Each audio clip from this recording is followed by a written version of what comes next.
भिवंडी शहर महानगरपालिकेच्या हद्दीतील असलेल्या वराली तलाव हे ठाणे जिल्ह्यातील सर्वात मोठे तलाव आहे आणि भिवंडीतील लोकसाठी धार्मिक श्रद्धा, भक्ती आणि पिण्याचे पाण्याचे प्रमुख स्रोत आहे. वालदेवी मंदिर आणि विसर्जन घाट तलावाशेजारी असल्याने सतत रहिवाशांना गर्दी असते. सध्या तलावाचा मोठ्या प्रमाणात हिरवा गाळ साचलेला आहे, त्यामुळे पाणी दूषित होत आहे. हे पाणी शुद्ध करून शहराला पिण्यासाठी पुरवले जाते, त्यामुळे रहिवाशांना गंभीर आरोग्य समस्या निर्माण झाली आहे. तेजस मनोज काटेकर यांनी कामतघर गावातील तरुण ग्रामस्थ सह भिवंडी महानगरपालिकेचे आयुक्त अनमोल सागर यांच्याशी भेट घेतली. वालदेवी तलावाच्या प्रदूषणाबाबत त्यांना एक शिष्टमंडळ सादर करण्यात आले. तलावाचा स्वच्छते मागणी करण्याचे निवेदन त्यांना देण्यात आले. तलावाच्या घाटावर मूर्तीचे विसर्जन केले जातात. गणपती बाप्पा, दुर्गा माता, बथुकम्मा, छटपूजा, जितिया आणि इतर उत्सव येथे साजरा केले जातात. तलावाचे दयनीय अवस्था पाहून तेजस मनोज काटेकर यांनी त्यांचा समर्थक महापालिकेत आयुक्त अनमोल सागर यांना निवेदन सादर केले. पत्रकारांशी बोलताना हे म्हणाले की अनमोल सागर यांनी त्यांना आश्वासन दिले आहे की तलावाचा समस्या लवकरात लवकर सोडवतील जाईल.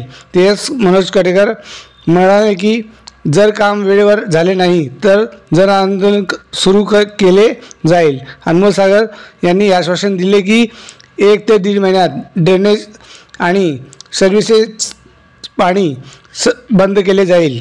याशिवाय तलावाचा भिंतीला दुरुस्ती आणि साफसफाईचा 25 लाख रुपयाचा निधी मंजूर करण्यात आला आहे. पाहूया पुढची खबर. महानगर पालिका में जाके आयुक्त को ये निवेदन दिया कि तालाब की साफ सफाई को लेके, तालाब के सुशोभीकरण को लेके हम आज आयुक्त साहब को मिले. आज अगर आप देखोगे तो भिवंडी में ऐसा तालाब कहीं भी नहीं है जितना बड़ा तालाब हमारे इधर महानगर वरालदेवी में है.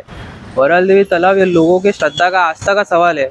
यहाँ पर हर एक संप्रदाय के लोग आके यहाँ पर अपना अपना धर्म के अनुसार कार्यक्रम करते हैं. अभी आज आप देखोगे तो गणपति विसर्जन हुआ, दुर्गा पूजा हुआ, दुर्गा देवी विसर्जन हुआ, बथकम्मा हुआ, छठ पूजा हुआ. आज ये सब प्रोग्राम जो है ये तालाब के साइड में होते, यहाँ पर विसर्जन होते. और इस तालाब को लेके भिवंडी महानगर पालिका के आयुक्त साहब को हमने विनती की कि ये तालाब को साफ सफाई करे. और आज आप देखोगे 3-4 साल पहले महानगर पालिका ने बड़े बड़े ड्रेनेज के लाइन जो है, जो सांड पानी है, वॉशरूम का, बाथरूम का पानी है, वो सब मिला के महानगर पालिका ने तालाब में छोड़ा था. वो तत्काल बंद करने की मांगनी आज हमने आयुक्त साहब को की है. और ये भी आयुक्त साहब ने कहा है, ये आश्वासन दिया है कि आने वाले 1 से 1.5 महीने में ये सब काम को, जो तालाब में गटर का पानी छोड़ा गया है, ये सब बंद करके तालाब की साफ सफाई भी होगी. जो तालाब में विसर्जन होता है वो विसर्जन घाट के अंतर्गत होता है.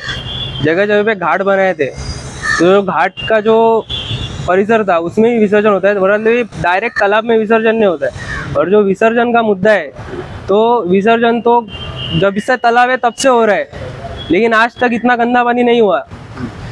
ये गंदा पानी क्यों हुआ? जो नाला गटर का पानी छोड़ा है उसकी वजह से हुआ. विसर्जन की वजह से गंदा पानी नहीं हुआ, ना पुल की वजह से गंदा पानी हुआ. गंदा पानी खाली और खाली ये लोग ने ड्रेनेज का लाइन छोड़ा है, उसकी वजह से ही हुआ है. अच्छा, इसके बाद अगर 1 से 1.5 महीने में सारी चीज़ें नहीं होती है तो हम बिल्कुल 100% जन आंदोलन वहाँ पर करेंगे. और खाली कामतघर नहीं, मुझे लगता है भिवंडी परिसर के हर एक कोने कोने से आदमी यहाँ के आंदोलन करेगा. क्योंकि खाली विषय तालाब के आवती भवती का नहीं है, तालाब के किनारे के रहने वाले रहिवासियों का नहीं है, ये विषय पूरे भिवंडी के लोगों का है. तो पूरे भिवंडी के लोगों को मैं विनती करूंगा कि अगर 1 से 1.5 महीने में ये पूरा गटर का पानी बंद नहीं हुआ तो हम रोड पे आके जन आंदोलन करेंगे.